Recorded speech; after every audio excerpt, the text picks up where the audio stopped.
My research is focused on mental health and emotional development of Black children, but looking at the adults that are working with the children. So my research is focused on professional development of early childhood teachers and early childhood mental health consultants and how they work together.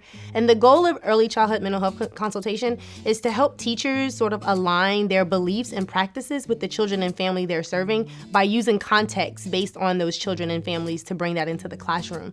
And so what's exciting about that research is that I was recently funded by the Foundation for Child Development. And so I'm in the process of recruitment. And so I have a 2-year funded grant that I'm excited for this year and the next year to have these conversations with mental health consultants. It's a mixed method study. And I'm going to have an opportunity to ask mental health consultants, what is it in your reflective supervision? What is it in your peer support? And then what is it in your ongoing training that helps you to align yourself and your beliefs with what the work you're doing? How do you experience the emotional responses you're having to the work? And then how do you share those experiences with the teachers who are working with children of color to just make sure that the practice in the classrooms are equitable and they're thinking about like we're in COVID, mental health challenges are not just children, but teachers. So thinking about this way to bring a mental health professional into the early childhood space for the sake of the teacher who's working on behalf of the children and the families. So I'm really excited for this research study and then took the quantitative pieces to look at some of those interactions between teacher and children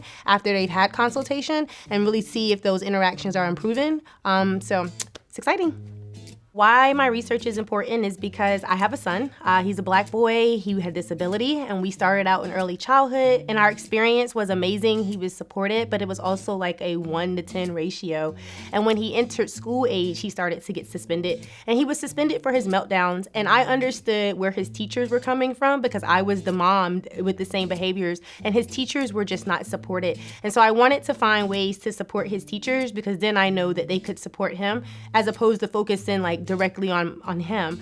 And so what brought me into this work is just this desire to think about behavior also alongside emotions and mental health.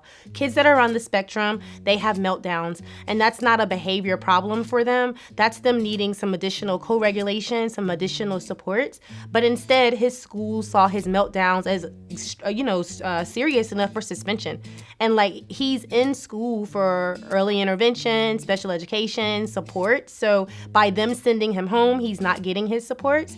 And so to kind of circumvent that whole process, the adult that's most important in his life was his teacher. And I wanted to work alongside her and sort of co-create ways that she can make it through today and he could make it through today. And so that's why the work I'm focused on now in my research is looking at how the adults in our kids' life can really co-create these spaces that are healthy and vulnerable to sort of see beyond what our biases may be, especially when it comes to the little ones' behaviors, because meltdowns is one thing, but like suspension is another. In the future, my plans for my research and where I see it is really just informing the professional development and technical assistance field. Early childhood mental health consultation is policy driven, and right now they're the Technical Assistance Center for it. It's federally funded through SAMHSA, and they are really looking at producing equity sort of products. And so I'm hoping that I can take my research and align it with the mission of the Center of Excellence for Infant and Early Childhood Mental Health Consultation and think about the ways in which the content, instead of like being of the times, right? So right now we're in the times where there's all these diversity and equity, racial equity trainings, etc. But in the early childhood context, there's more things going on beyond race and ethnicity right now, especially when you're looking at family structures. Like we don't have the traditional female-male families anymore.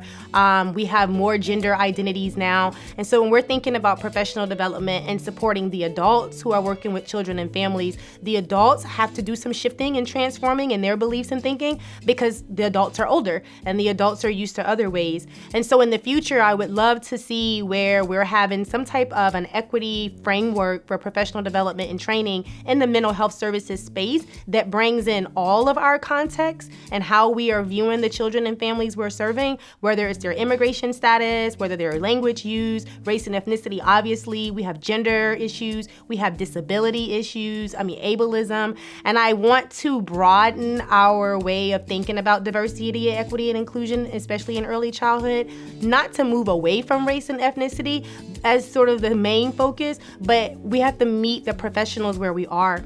And some professionals don't need the certain training, level of training, and then other professionals do. So how do we design professional development to meet our field? And I think that if professional development was more related to the experiences, then we would retain. And so the goal in 10 years, right, would be that we wouldn't have such a shortage. But if we're focusing on authentic opportunities for growth, then we can think about retention much alongside the idea of recruitment, because even recruitment's not going to get us there. I think retention's going to get us there. So in 10 years, I would love to see just an equity framework coming out of a national federal technical assistance center, and then I will also see retention up in those 10 years. So.